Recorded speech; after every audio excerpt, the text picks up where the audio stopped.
Bonjour à tous, j'avais envie de faire une courte vidéo sur le doute.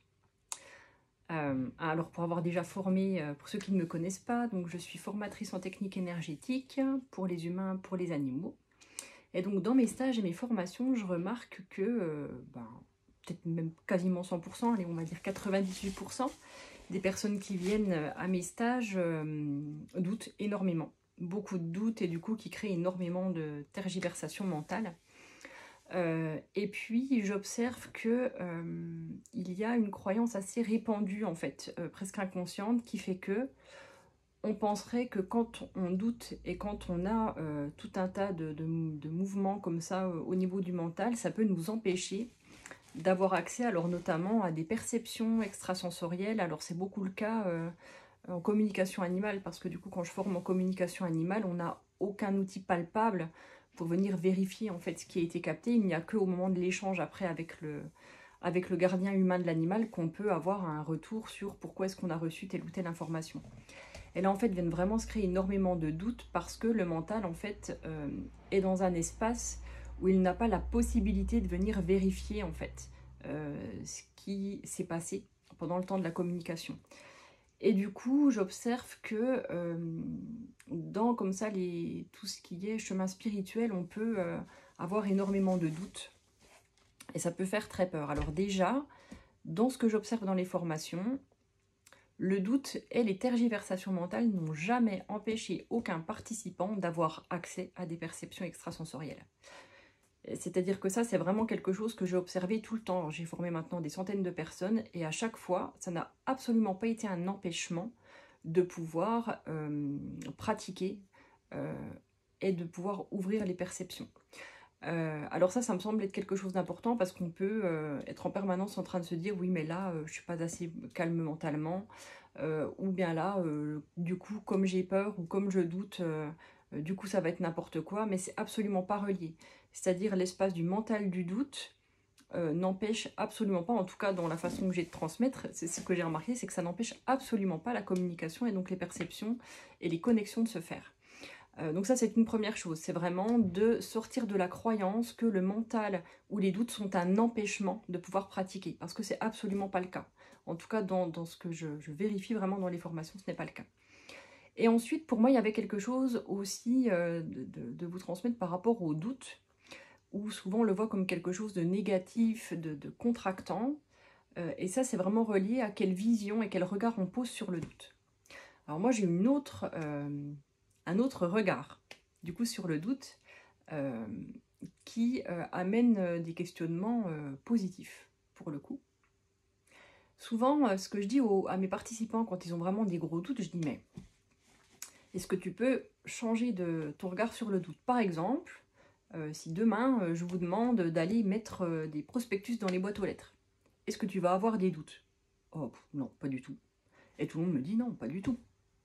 Ben pourquoi? Parce qu'en fait, à ce moment-là, si je te dis tu vas aller mettre des journaux dans les boîtes aux lettres, déjà il y a un truc très palpable, tu mets le journal, tu le mets dedans, on n'en parle plus. Et surtout, c'est qu'au niveau de l'élan du cœur, on s'en fout complètement, quoi. Alors je ne pense pas que dans les aspirations du cœur, quelqu'un ait une aspiration profonde à aller mettre en fait des journaux dans les boîtes aux lettres. Ça part absolument pas d'un élan du cœur.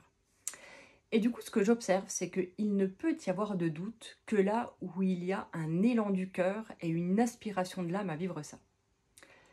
Et là, pour moi, là, ça peut être un regard différent à poser sur le doute, c'est-à-dire que le doute ne peut exister que si vous êtes en train de toucher du doigt une aspiration de votre âme de vivre ça. Au moment où vous êtes vraiment sur quelque chose qui est important dans votre cœur, que vous avez envie de vivre, là uniquement le doute va se réveiller parce que forcément ça va faire mais est-ce que je vais être capable? Est-ce que je vais réussir? Parce que c'est tellement important pour moi que je doute d'en avoir les capacités. Et en fait pour moi le doute est un baromètre magnifique qui vient vous montrer l'importance de ce que vous aspirez à vivre quand vous touchez à ça. Ok?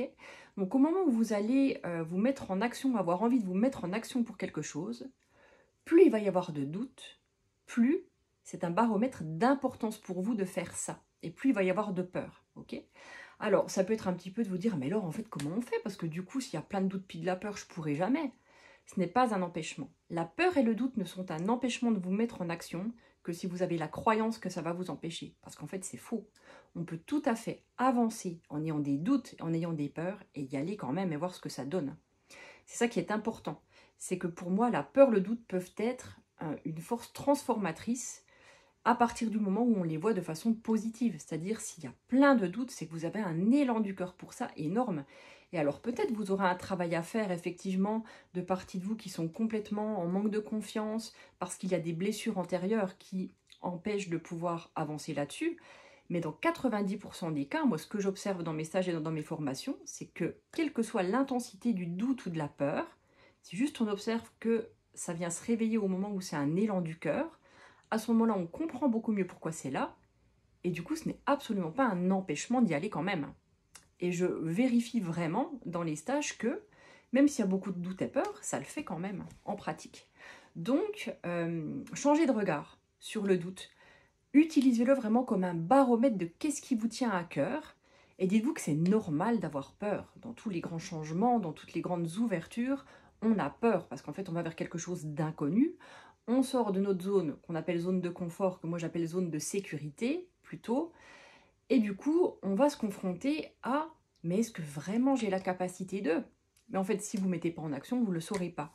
Et moi je mesure que à chaque fois que j'ai vu des participants avoir des grands doutes comme ça, bah derrière il y avait des magnifiques révélations.